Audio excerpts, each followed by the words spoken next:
Всем привет! В этом видео я сделаю обзор про прозрачную крышу на террасе и что с ней стало за 3 года.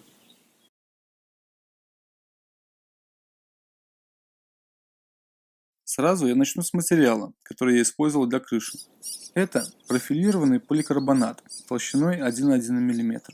Это не очень дешевый материал. На эту крышу он мне обошелся примерно в $250, но зато он довольно прочный. Самый главный тест ее прочности у меня был зимой. Первая зима была довольно снежная, и толщина снега была на крыше примерно 35 сантиметров. Но это было еще не самое страшное испытание для крыши. Вот когда с пластиковой крыши сошел снег, а шифера нет, тогда я опасался, что пластиковая крыша разлетится на куски. Но она все выдержала. Как вы видите, крепежа крыши почти не видно. Я ее крепил не так, как рекомендует производитель, на гребне волны, а крепил ее на впадине волны. Делал я это только из-за внешнего вида крыши. Для крепежа крыши я использовал саморезы с головой под шайбу длиной 24 мм и резиновые шайбы.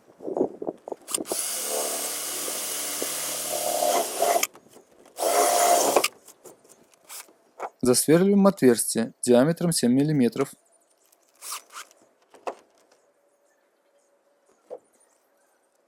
В шайбу я на всякий случай добавил немножко силикона. Силикон был для наружного применения.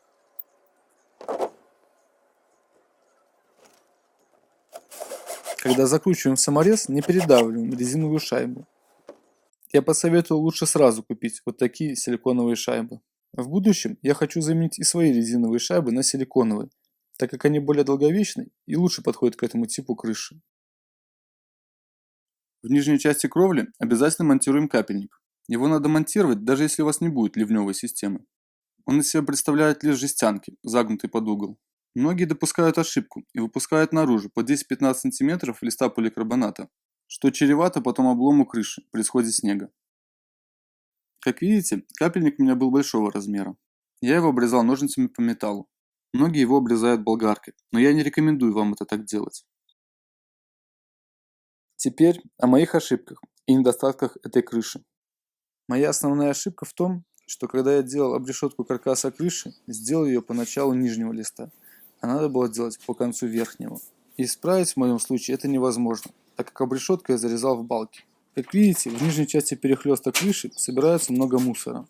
Я пытался исправить это силиконом, промазав стыки листов между собой. Но это не помогло, появилась новая проблема. Когда на улице была сильная влажность, внутри стыков образовался конденсат.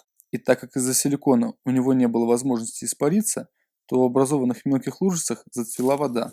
Пришлось в силиконе прорезать отверстие для слива воды. И от этой проблемы я избавиться не смог.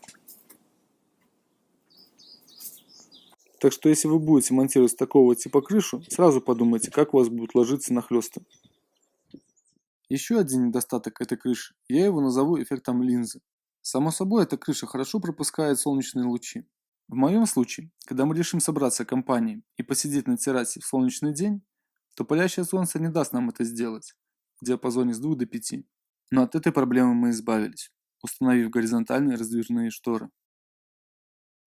О монтаже штор и гирлянды вечернего освещения я уже расскажу вам в следующем видео. Спасибо за просмотр.